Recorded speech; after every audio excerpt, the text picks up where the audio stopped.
5 choices in horror movies that could have gone insanely wrong. Number 1, we got Running Up the Stairs in Scream. Now, horror heads know that this is kind of like an ironic scene because Sidney was just talking to the killer on the phone about like how terrible of a choice this is. But of course, when Ghostface attacks Sidney in the house, Sidney is forced to run up the stairs because Ghostface is blocking the door, so Sidney is forced to run up to her bedroom. Luckily, Sidney's closet door is located right behind her bedroom door, so she's able to open a closet door like this, and so it jams against the closet door when Ghostface tries to open it. Which of course buys Sidney some time while she tries to call for help, and if you know, you know. Number 2, we got pushing the purge button from Cabin in the Woods. Now at this point, our characters are at like their wits' end basically, so they decide to release all the fucking monsters on the scientist, and they seek havoc on it. It's insane. It's utter fucking chaos. Now, obviously, this could have gone south very, very fast and could have gone so bad because it could have gotten attacked or whatever. But if you know, you know. Number 3, we got offing Sam in Fear Street Part 1. Side note, I fucking love Fear Street. It's one of my favorite Netflix movies. I fucking love it. But to basically sum this up, this one character here, Sam, is plagued by a witch to be hunted down and offed by a bunch of different killers. But the rest of the group finds one killer who, back in other years, somehow managed to survive this pack of killers by dying and then being brought back by CPR. So that is what they decide to do to Sam to get rid of these killers. So while the rest of the gang is running around trying to escape these killers and survive, Sam here is overdosing on pills to kind of like get this plan underway. But Dina, Sam's girlfriend, decides like, okay, you know what? This is taking way too fucking long. Someone could actually be offed any second here. So she drags Sam over to a lobster tank and starts to drown her. This scene seemingly takes forever, but it fucking does work, and Sam is offed. And as soon as Sam's offed, the killers disappear. So the plan worked, and they try and bring Sam back now. So they are giving her adrenaline, but it is not fucking working. And Dina's so freaked out at this point that she gives Sam CPR, and that fucking works. Now this could have been so bad in a few different ways.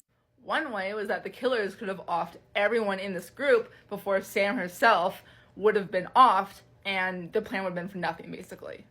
Another much sadder reason was that they may have not been able to bring Sam back from that.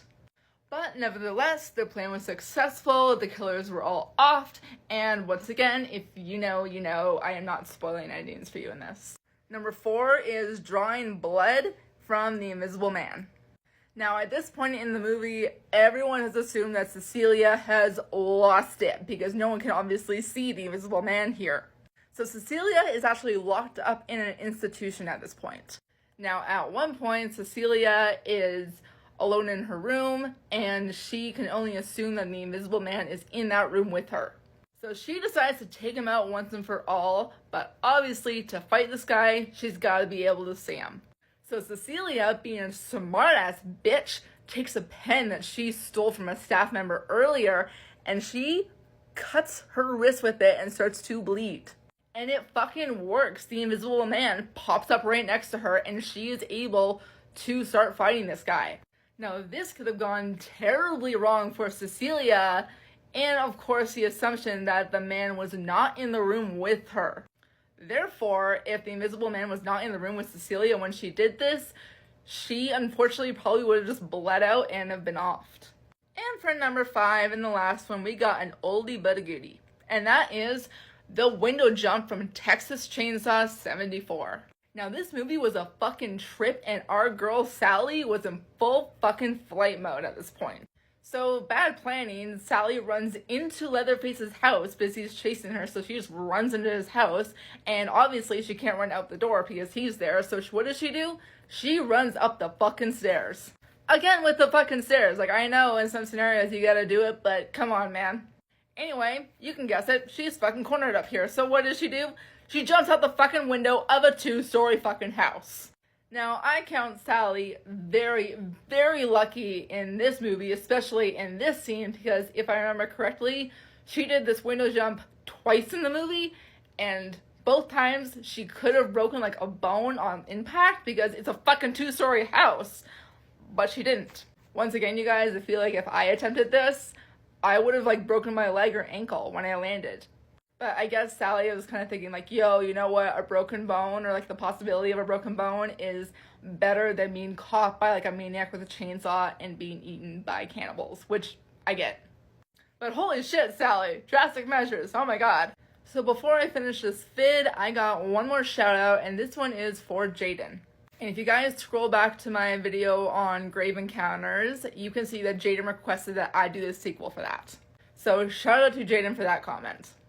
Alright, y'all know the drill here. Don't forget to like and comment. If you guys comment, you get a shout out. That is my new thing here, and that's what I'm going to start doing. Also, y'all, hey, come on, give me some movies to cover, okay? I'm kind of lying flat here, going on my own. I want some of your suggestions. Let's go.